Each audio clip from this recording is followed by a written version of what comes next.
नमस्कार, बिहार तक देख रहे हैं आप और आपके साथ मैं हूं आशीष शविन और मेरे साथ हमारे सहयोगी इंद्रमोहन।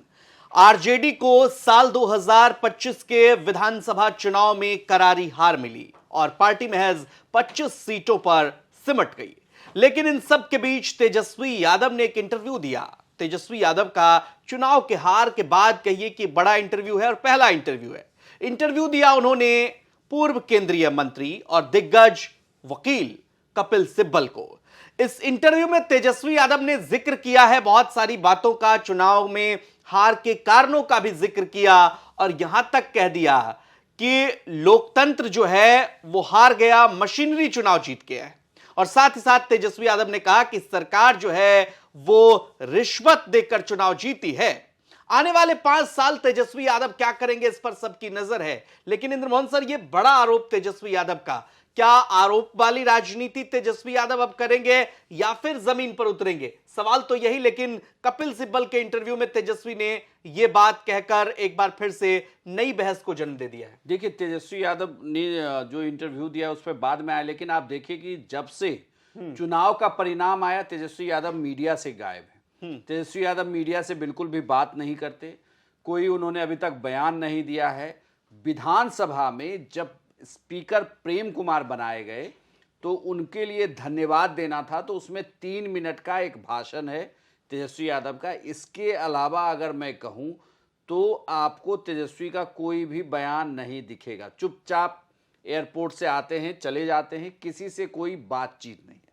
हालांकि ये कहा जा रहा है कि भाई मुश्किल वक्त में आरजेडी है, 25 सीटों पर सिमट गई है, परिवार में अलग द्वंद्व चल रहा है, तो तेजस्वी यादव को थोड़ा वक्त लेना चाहिए, उसके बाद वो मीडिया के सामने है, कोई दो राय नहीं है। लेकिन आप देखिए कि यही तेजस्वी यादव को जब इंटरव्यू देना होता है तो तेजस्वी यादव किसे सेलेक्ट करते हैं? उन्हें स्वतंत्रता है बिल्कुल कि वो किसी को भी अपना इंटरव्यू दे। मैं ये नहीं कहता कि वो, लेकिन मैं ये कहता हूं कि उन्होंने किसी बड़े मीडिया हाउस को तो इंटरव्यू नहीं दिया, उन्होंने बिहार के किसी चैनल को इंटरव्यू अपना नहीं दिया कि ठीक है मुझे बात रखनी है, अपनी आप रखिए। अभी वो तेजस्वी यादव इंटरव्यू किसे दे रहे हैं? कपिल सिब्बल को। पहले केंद्रीय मंत्री रहे हैं, कांग्रेस के दिग्गज नेता रहे हैं, फिलहाल वो सपा से राज्यसभा सांसद बने हुए हैं। लेकिन बड़ी बात यह है कि आपने उस प्लेटफॉर्म को चुना, ठीक है आप अपनी बात रख रहे हैं, लेकिन ये बिहार की मीडिया क्यों नहीं थी जो रात दिन आपको दिखाती है, आपकी बातों को रखती? लेकिन आपने दिल्ली आकर एक इंटरव्यू दिया है, बिहार की मीडिया को नहीं दिया है। और मैं तो ये भी कहता हूं कि तेजस्वी यादव एक प्रेस कॉन्फ्रेंस ही क्यों नहीं करते? चलिए छोड़िए, आपको प्रेस कॉन्फ्रेंस में डर लग रहा होगा कि पता नहीं सामने से कोई हार पर सवाल कर ले, कारण पूछने लगे, घर के विवाद पूछ ले, लेकिन आप मन की बात ही कर लीजिए एक बार। आइए फेसबुक पर आप अपनी बात रखिए। कुल मिलाकर जो बात कहने का है उससे मैं बहुत मतलब उस तरीके से बहुत इत्तेफाक नहीं रख रहा हूं कि खैर अब उनको इंटरव्यू देना था, उन्होंने इंटरव्यू दिया। लेकिन आप इसे अब ये मानिए कि जो होना था वो हो गया। जनता ने वोट दिया, वो 10,000 रुपए के बाद वाली योजना पर दिया हो या पहले से मन बना हुआ था, कुल मिलाकर आप सीन से अब बाहर। नहीं, वो कह रहे हैं कि मशीनरी चुनाव जीता है, मतलब लोकतंत्र में जो जनादेश बिहार ने एनडीए को दिया है उससे वो नकार रहे हैं। कह रहे हैं कि मशीनरी चुनाव, मशीनरी के बदौलत भारतीय जनता पार्टी ने चुनाव जीता। एक बात का और वो जिक्र कर रहे हैं उस इंटरव्यू में कि बीजेपी और जेडीयू के नेताओं को भी, जो विधायक बन गए हैं, उन्हें भी यकीन नहीं है। आप पूछ लीजिए उनसे कि इतना बड़ा जनादेश उन्हें कैसे मिल गया। ये तेजस्वी यादव कह रहे हैं कि मैं दावे के साथ ये बात कैसे? नहीं, ये इस बात से हम इत्तेफाक रखते हैं कि वो कहें।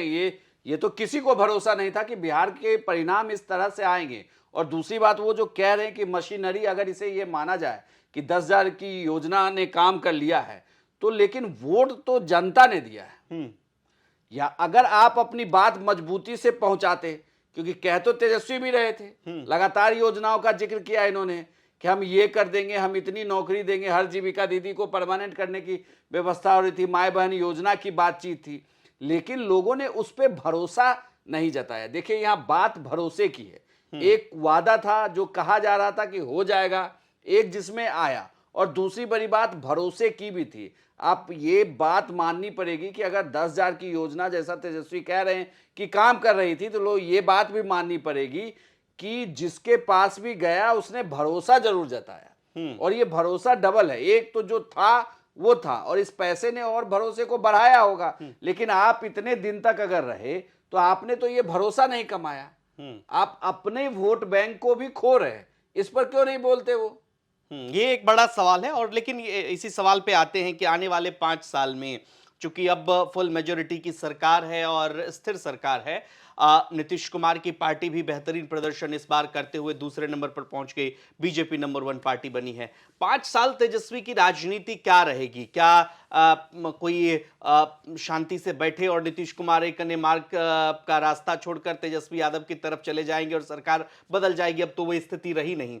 तो 5 साल तेजस्वी यादव के लिए बड़ी चुनौती क्या होगी? क्या वो जमीन पर उतरेंगे, लोगों के बीच जाएंगे, जिस भरोसे की बात आप कर रहे हैं वो भरोसा जीतेंगे, या फिर किसी नई रणनीति पर काम करेंगे, नए सिरे की जातीय रणनीति पर भी काम करेंगे, जो social engineering Bharatiya Janata party और जेडीयू ने इस चुनाव में किया? देखिए, दो बातें मुझे लगती है कि अभी 5 साल है और ये तो तय है, लोकसभा चुनाव में भी अभी 4 साल है। आपको 4 साल लगेगा, फिर आप लोकसभा चुनाव में उतरेंगे। अब जब आप लोकसभा चुनाव की अगर आप अभी से तैयारी करें, लेकिन मुझे कोई बता दे एक मुद्दा, मुझे लास्ट याद है जब तेजस्वी यादव सड़क पर थे, वो थे बीपीएससी का मुद्दा।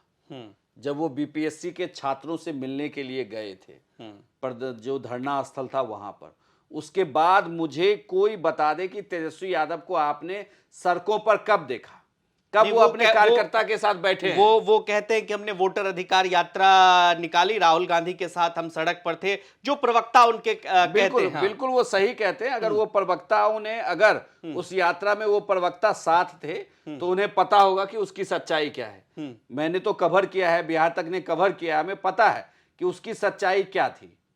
तेजस्वी यादव ने कितने सीधे सीधे कार्यकर्ताओं से मुलाकात की, ऐसे कितने लोग थे? आपकी यात्रा कहां से गुजरी थी?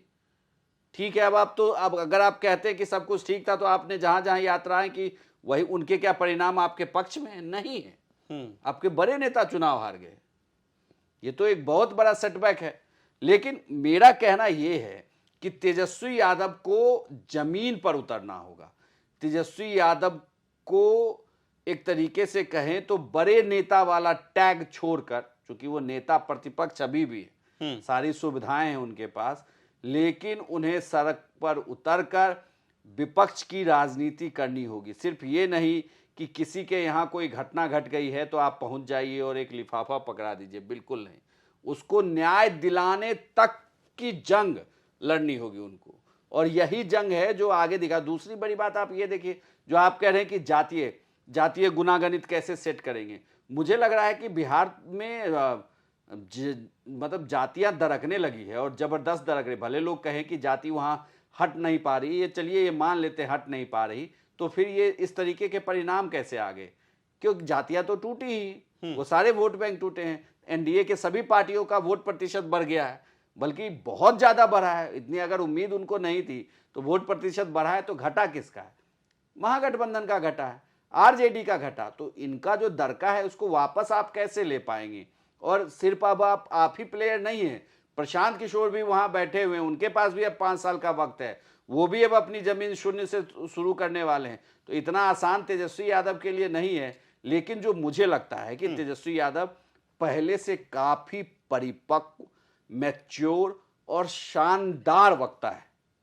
विधानसभा में उनकी 3 मिनट की जो स्पीकर के लिए दिया हुआ भाषण है, अगर उसे कोई सुने तो आपको लगेगा कि विधानसभा में दिए गए तमाम बेहतरीन स्पीच में से शायद वो नंबर 1 हो, जिसमें तेजस्वी ने बहुत सधे हुए तरीके से अपनी पूरी बात कही, स्पीकर को भी बताया और सरकार को भी कहा कि भाई विपक्ष में तेजस्वी यादव बैठा है, हम आपको आईना दिखाएंगे।